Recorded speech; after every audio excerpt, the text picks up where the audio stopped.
जय माता दी। माँ काल रात्रि की कृपा और आशीर्वाद आप और आपके परिवार पर बना रहे। आज नवरात्रि के 7वें दिन सुनिए माँ काल रात्रि की संपूर्ण कथा और चालीसा। कथा से पहले आइए हम सभी माँ काल रात्रि का ध्यान करें। माँ काल रात्रि की 4 भुजाएं हैं। ऊपर की दाहिनी भुजा से माँ भक्तों को वर प्रदान करती हैं। निचली दाई भुजा से अभय देती हैं, जबकि बाई भुजाओं में माँ खड्ग और कटीला मूसल धारण करती हैं। माँ कालरात्रि के केश खुले हुए हैं और गले में बिजली की माला शोभा पा रही है। ऐसा लगता है मानो बिजली चमक रही हो। क्रोध में माँ की नासिका से अग्नि की ज्वालाएं निकलती रहती हैं। माँ कालरात्रि गर्दभ यानी गधे की सवारी करती हैं। माँ कालरात्रि के इस भयंकर स्वरूप को देखकर असुर और नकारात्मक शक्तियाँ भयभीत रहती हैं। लेकिन माता कालरात्रि अपने भक्तों पर परम अनुकंपा दर्शाने वाली हैं। भक्तों के लिए सुलभ और ममतामय होने के कारण माता को शुभंकरी भी कहा जाता है। श्री दुर्गा सप्तशती में महिषासुर नाम के दैत्य के वध के समय मां भद्रकाली की कथा का वर्णन मिलता है कि युद्ध के समय महाभयानक दैत्य समूह देवी को रणभूमि में आते देखकर उनके ऊपर ऐसे बाणों की वर्षा करने लगा मनो बादल मेरुगिरी के शिखर पर पानी की धार बरसा रहा हो। तब देवी ने अपने बाणों से उस बाण समूह को अनायास ही काटकर उसके घोड़े और सारथियों को भी मार डाला। साथ ही उसके धनुष और अत्यंत ऊंचे ध्वजा को भी तुरंत काट गिराया। धनुष कट जाने पर उसके अंधों को अपने बाणों से बींध डाला और भद्रकाली ने शूल का प्रहार किया। उससे राक्षस के शूल के सैकड़ों टुकड़े हो गए और वह महादैत्य प्राणों से हाथ धो बैठा। इसी प्रकार चंड और मुंड के वध के लिए माँ विकराल मुखी काली प्रकट हुई। मार्कंडेय ऋषि कहते हैं कि इसके बाद शुंभ की आज्ञा पाकर वे चंड मुंड आदि दैत्य चतुरंगिनी सेना के साथ अस्त्र शस्त्रों से सुसज्जित होकर चल पड़े। फिर गिरिराज हिमालय के स्वर्णमय ऊंचे शिखर पर पहुंचकर उन्होंने सिंह पर बैठी देवी को देखा। उन्हें देखकर दैत्य लोग तत्परता से उन्हें पकड़ने का प्रयास करने लगे। तब देवी अंबिका ने उन शत्रु के प्रति बड़ा क्रोध किया। उस समय क्रोध के कारण उनका मुख काला पड़ गया, ललाट में भी टेढ़ी हो गई और वहीं से तुरंत विकराल मुखी काली प्रकट हुई जो तलवार और पाश लिए हुए थी। वे विचित्र खड्वांग धारण किए और चीते के चर्म की साड़ी पहने नर मुंडों की माला से विभूषित थी। उनके शरीर का मांस सूख गया था, केवल हड्डियों का ढांचा था जिससे वे अत्यंत भयंकर जान पड़ती थी। उनका मुख बहुत विशाल था, जीभ लपल पाने के कारण वह और भी डरावनी लग रही थी। उनकी आंखें भीतर को धंसी हुई और कुछ लाल थी। वे अपनी भयंकर गर्जना से संपूर्ण दिशाओं को गुंजा रही थी। बड़े बड़े दैत्यों का वध करती हुई वे कालिका देवी बड़ी तेजी से दैत्यों की उस सेना पर टूट पड़ी और उन सबको खाने लगी।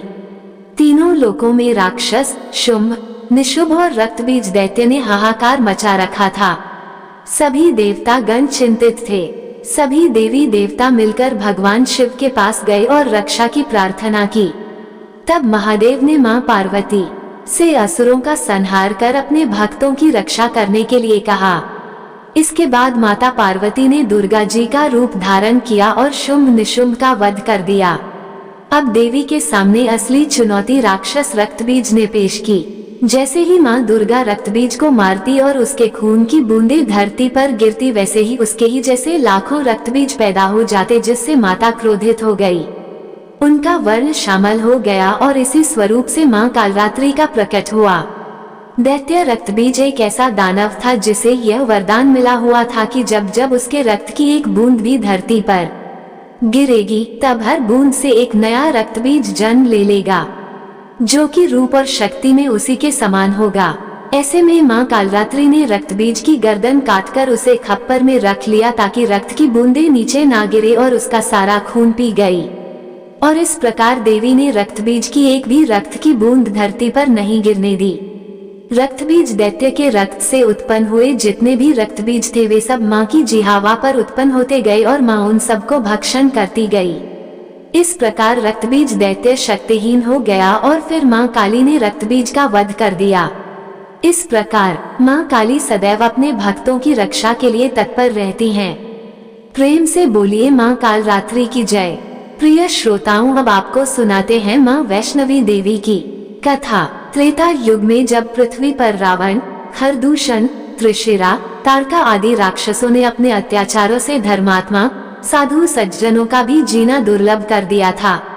अत्याचार प्रारंभ कर दिया था और सर्वत्र आसुरी प्रवृत्तियों का ही बोलबाला था।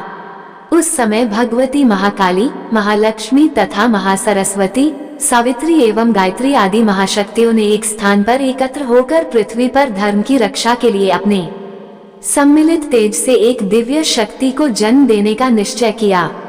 फलस्वरूप उसी समय इन सभी देवियों के शरीर से तेज की एक एक किरण ने निकलकर एक स्थान पर संयुक्त हो एक सुंदर दिव्य बालिका का स्वरूप धारण कर लिया। उस दिव्य बालिका ने प्रकट होकर महाशक्तियों से पूछा, आपने मुझे किसके लिए उत्पन्न किया है? मेरा क्या नाम है और मुझे क्या करना होगा? ये सुनकर महादेवियों ने उस दिव्य बालिका से कहा, हे कन्ये, तुम्हारा नाम वैष्णवी है। पृथ्वी पर धर्म की रक्षा के उद्देश्य से हमने तुम्हें प्रकट किया है। अब तुम दक्षिण भारत में रत्नाकर सागर के घर में पुत्री बनकर प्रकट हो।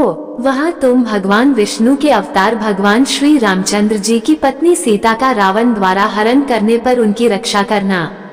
इसके बाद तुम वैष्णव धर्म का प्रचार करना और अपनी आत्मा प्रेरणा के अनुसार सब कार्यों को करना। इस घटना के कुछ समय बाद उस कन्या ने रत्नाकर सागर के घर में जन्म लिया। वहाँ उनका नाम वैष्णवी रखा गया। वैष्णवी ने अल्पायु में ही अपने रूप, गुण और अलौकिक शक्तियों से चमत्कृत करना आरंभ कर दिया। कुछ ही दिनों में उस दिव्य कन्या की प्रसिद्धि दूर दूर तक फैल गई। सहस्त्रों व्यक्ति रत्नाकर सागर के यहाँ उस कन्या के दर्शनों के लिए आने जाने लगे। कुछ समय बाद वह दिव्य कन्या अपने पिता से आज्ञा प्राप्त कर समुद्र तट के एक निर्जन प्रांत में कुटी बनाकर रहने लगी। वहाँ हर समय श्री रामचंद्र जी का ध्यान स्मरण करना ही उसका मुख्य कार्य था। उसकी तपस्या को देखकर सूर्यनारायण ने उसे एक दिव्य कमंडल भेंट किया। जब भगवान विष्णु ने श्री रामचंद्र जी के रूप में अयोध्या में अवतार लिया और वे अपने पिता राजा दशरथ की आज्ञा से वनवासी हुए, उस समय वह कन्या वैष्णवी समुद्र तट पर अपनी कुटिया में समाधि लगाए हुए श्री रामचंद्र जी के आगमन की प्रतीक्षा कर रही थी।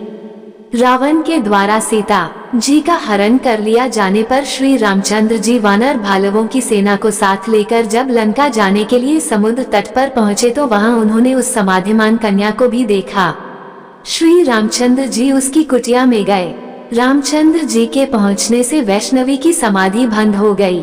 रामचंद्र जी को अपने सम्मुख देखकर उसे अत्यंत प्रसन्नता हुई।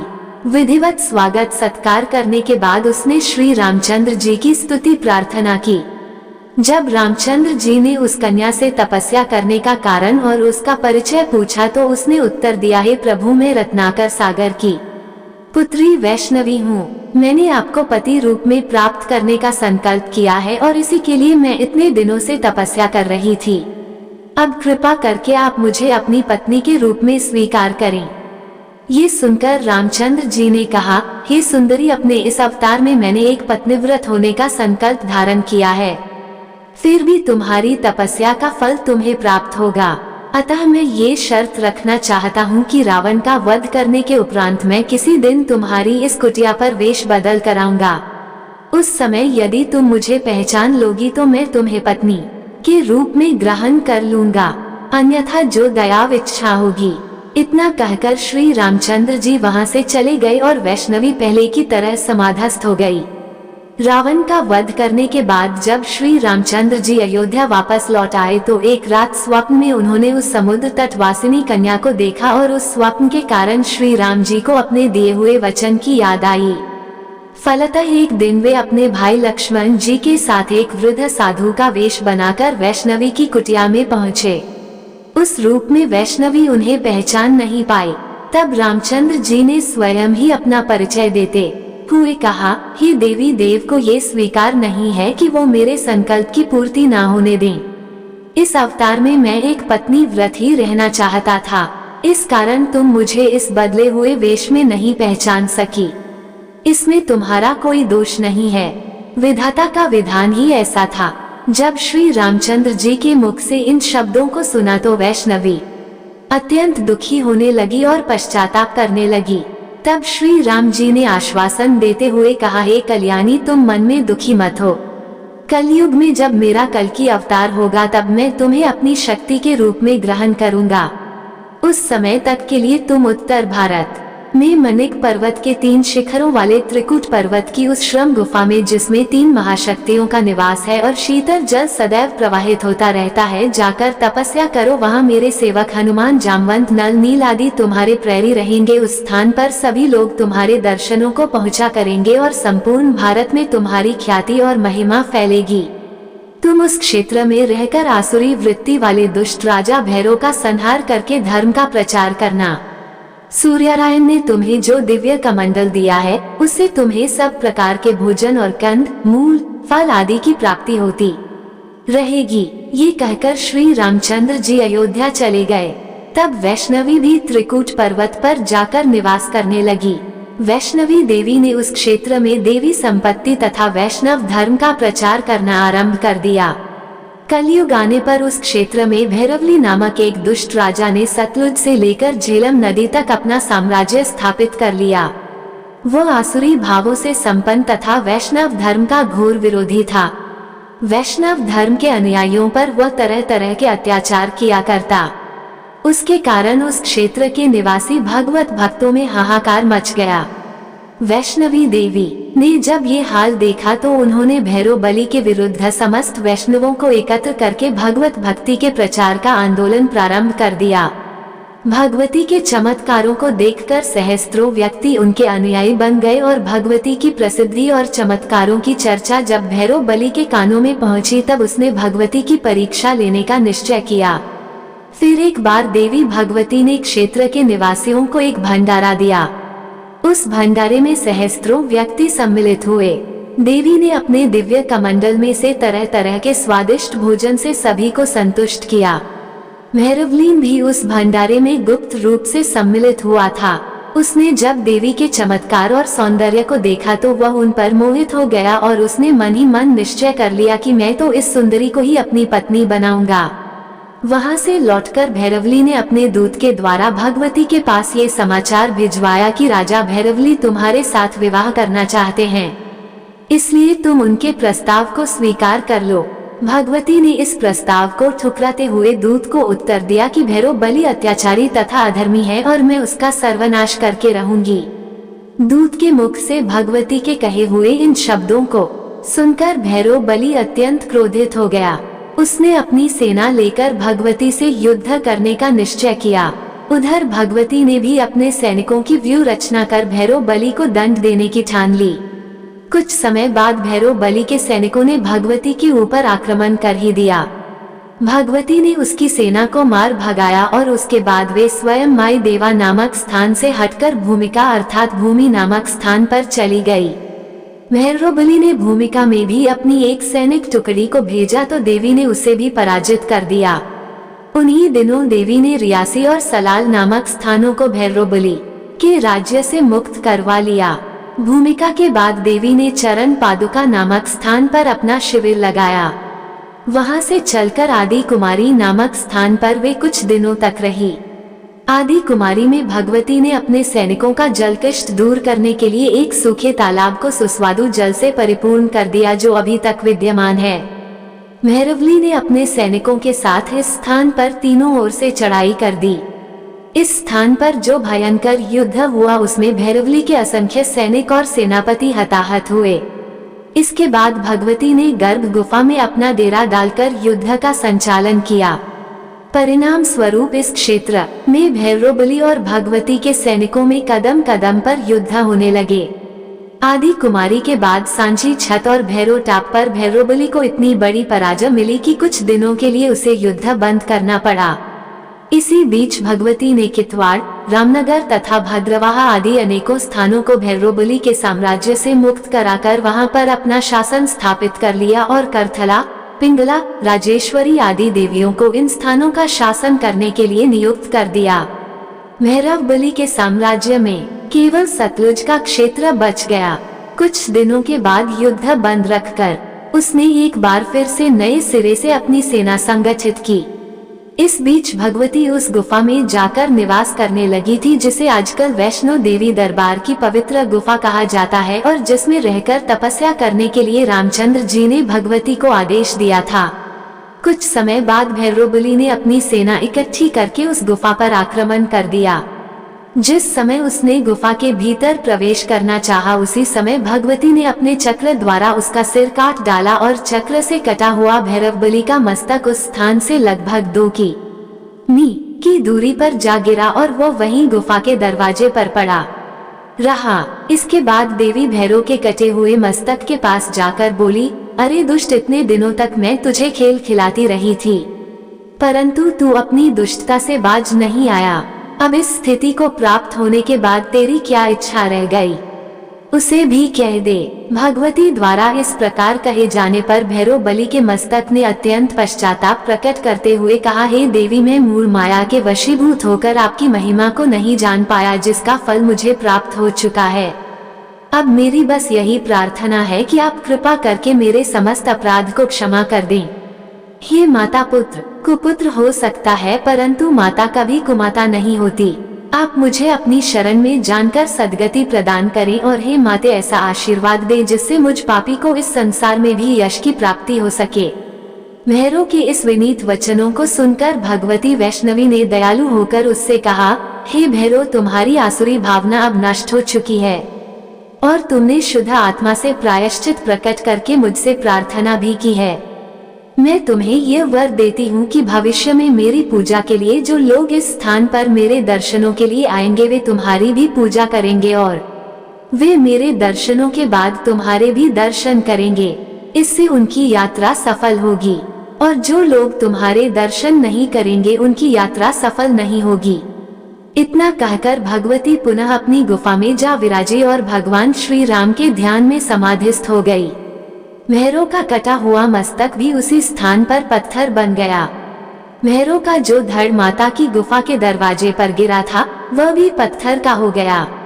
जिस स्थान पर भैरव का मस्तक गिरा था, वहां पर इन दिनों भैरव का मंदिर बना हुआ है।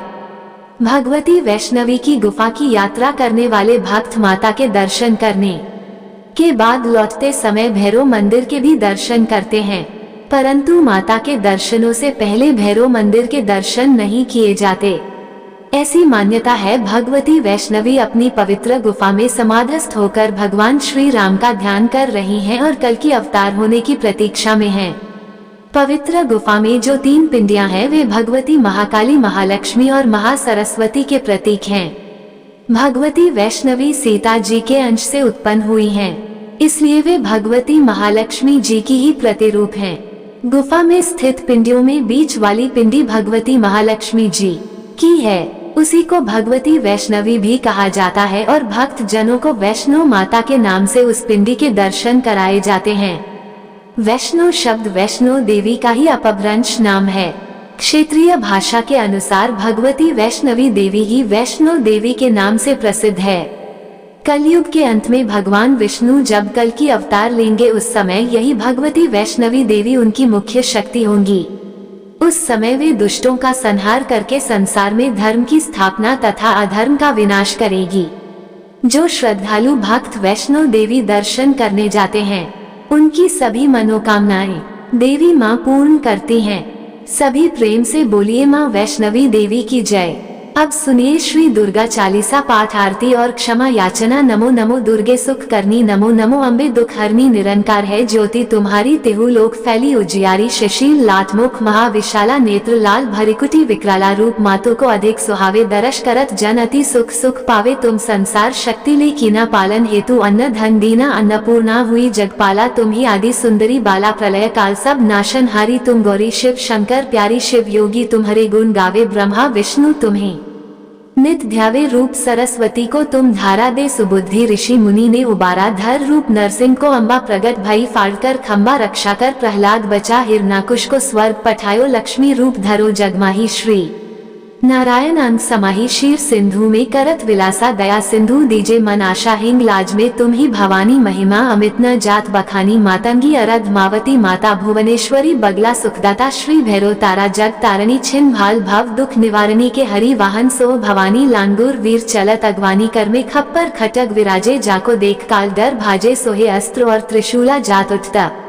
शत्रु ही शूला नगर कोटि में तुम ही विराजत तेहु लोक में डंका बाजत शुम्भ निशुम्भ दानव तुम मारे रक्त बीज शंखन संहारे महिषासुर नृपति अभिमानी जेह गुलानी रूप कराल कालिका धारा सेन सहित तुम ते संहारा परी गाढ़ संतन पर जब भाई सहाय माँ तुम तब अमरपुरी अरुबा सब लोका तब महिमा सब रहे अशोका ज्वाला में है ज्योति तुम्हारी तुम्हें सदा पूजे नर नारी प्रेम भक्ति से जो जस गावे दुख दरिद्र निकट नहीं आवे ध्यावे तुम्हें जो नर मन लाई जन्म मरण ताको छूट जोगी सुर मुनि कहत पुकारी योग ना हो बिन शक्ति तुम्हारी शंकर आज रज तब कीनो काम अरु क्रोध जीत सब लीनो निषदिन ध्यान धरो शंकर को काहू काल नहीं सुमिरो तुमको शक्ति रूप को मरम न पायो शक्ति गई तब मन पछतायो शरणागत गत हुई कीर्ति बखानी जय जय जय जगदम्ब भवानी भाई प्रसन्न आदि जगदम्बा दई शक्ति नहीं कीन विलम्बा मोको मा तू कष्टति घेरो तुम बिन कौन हरे दुख मेरो आशा तृष्णा निपट सतावे मोह मदाधिक सब बिंदे शत्रु नाश की जय महारानी सुमिरो एक चित तुम्हें भवानी करो कृपा कृपा है माँ तू दयाला रिद्धि सिद्धि दे करहु निहाला जब लगी जीव दया फल पाऊं तुमरो यश मैं सदा सुनाऊं दुर्गा चालीसा जो कोई गावे सब सुख भोग परम पद पावे श्री दुर्गा चालीसा समाप्त सभी प्रेम से बोलिए शेरों वाली मैया की जय काल रात्रि मैया की जय प्रिय भक्त जनों अब हम सभी मिलकर माता रानी से क्षमा याचना करते हैं ताकि हमारे द्वारा हुई किसी भी गलती के लिए माता रानी हमें क्षमा कर सकें। हे परमेश्वरी मेरे द्वारा रात दिन सहस्त्रों अपराध होते रहे हैं अतः आप मुझे अपनी सेवक समझकर कृपा पूर्वक मेरे उन अपराधों को क्षमा करो। न तो मैं आह्वान करना ही जानती हूँ न विसर्जन करना ही जानती हूँ और न पूजा ही करना जानती हूँ। हे परमेश्वरी मुझे क्षमा करो। हे सुरेश्वरी मैंने जो मंत्रहीन क्रियाहीन और भक्तिहीन पूजन किया है वह सब आपकी दया से पूर्ण हो। सैकड़ों अपराध करके भी भक्त आपकी शरण में आकर केवल जगदम्ब कहकर ही मोक्ष को प्राप्त करते हैं जिसे ब्रह्मादि देवगण भी पाने में असमर्थ होते हैं। हे जगदम्बिके मैं अपराधी हूँ किंतु आपकी शरण में आई हूँ अतः इस समय मैं दया की पात्र हूँ।